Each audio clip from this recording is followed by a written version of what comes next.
تو فرمایا حضرت میرے گھر میں ہر تیسرے چوتھے دن ایک شخص آتا ہے، میری بیوی کے ساتھ زنا کر کے چلا جاتا ہے، اور وہ مجھے ڈراتا ہے، دھمکیاں دیتا ہے کہ میں سلطان محمود غزنوی رحمت اللہ علیہ، میں سلطان محمود کا بھانجا ہوں۔ تو دوستو، آج ایک واقعہ میری آنکھوں سے گزرا، میں کتاب پڑھ رہا تھا، سوچا میں آپ حضرات سے شیئر کروں۔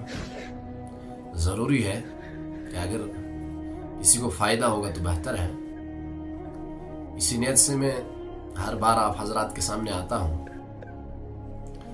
محمود غزنوی رحمت اللہ علیہ کا ایک واقعہ میری آنکھوں سے گزرا، تو میں نے جب پڑھا اسے تو بہت نصیحت آموز واقعہ ہے، بہت کچھ سیکھا جا سکتا ہے اس واقعے سے۔ محمود غزنوی رحمت اللہ علیہ کون تھے؟ نہ تو وقت کے امام تھے، نہ وقت کے ولی تھے، نہ ہی کوئی عالم تھے، نہ کوئی فاضل تھے۔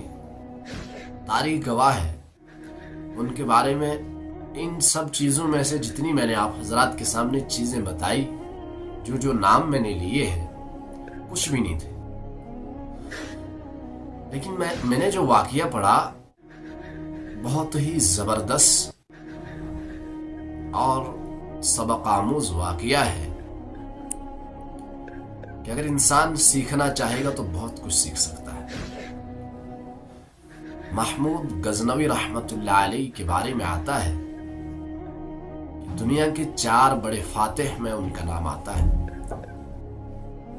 ان میں سے محمود غزنوی رحمت اللہ علیہ کا ایک نام ضرور لیا جاتا ہے۔ محمود غزنوی رحمت اللہ علیہ کے پاس ایک مرتبہ ایک شخص آتا ہے، فی الحال تو اس کو درباری محمود غزنوی رحمت اللہ علیہ تک پہنچنے ہی نہیں دیتے، لیکن جب پہنچے تو انہوں نے کہا کہ حضرت بہت مشکل سے میں آپ کی خدمت میں حاضر ہوا ہوں، یہاں پہنچنے کے لیے مجھے بہت انتظار کرنا پڑا، ہر بار مجھے واپس کیا جاتا ہے۔ تو کہا کہ بہت اہم مسئلہ ہے، آپ میری فریاد سن لیجئے۔ تو کہا ضرور، آپ اپنی فریاد سنائیں مجھے کہ کیا مسئلہ ہے آپ کا۔ تو فرمایا حضرت میرے گھر میں ہر تیسرے چوتھے دن ایک شخص آتا ہے، میری بیوی کے ساتھ زنا کر کے چلا جاتا ہے، اور وہ مجھے ڈراتا ہے، دھمکیاں دیتا ہے کہ میں سلطان محمود غزنوی رحمت اللہ علیہ، میں سلطان محمود کا بھانجا ہوں۔ تو محمود غزنوی رحمت اللہ علیہ نے کہا کہ آپ جائیے، درباریوں کو بلایا، کہا کہ جب بھی یہ شخص کبھی مجھ سے ملنا چاہے گا، اس کو روکنا نہیں، اس کو فوراً بھیج دے گا۔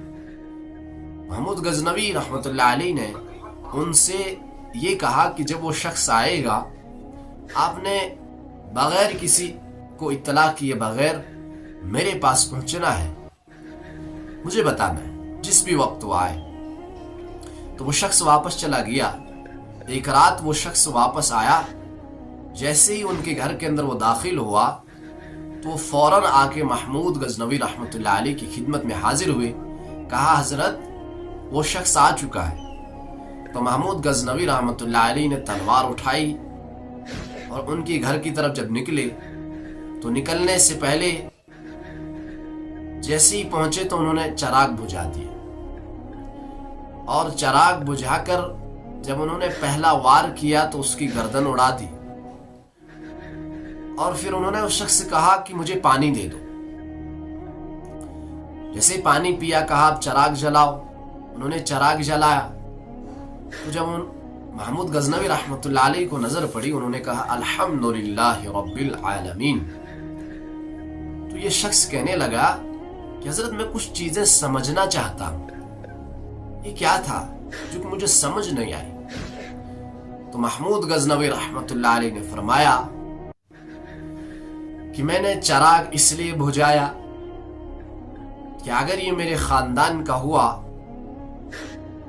تو میری تلوار کانپنی نہیں چاہیے اس کا سر اڑانے سے.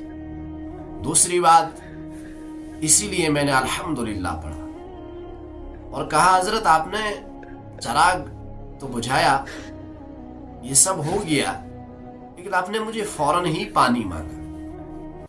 تو محمود غزنوی رحمت اللہ علیہ نے فرمایا کہ جس دن تو میرے دربار میں آیا تھا تو نے میرے ساتھ جب یہ بات کھل کر بیان کی تھی، آج 3 دن ہو گئے ہیں، میں نے قسم کھائی تھی جب تک نہ تجھے انصاف ملے گا میرے اوپر کھانا کھانا حرام ہے، میرے اوپر پانی پینا حرام ہے.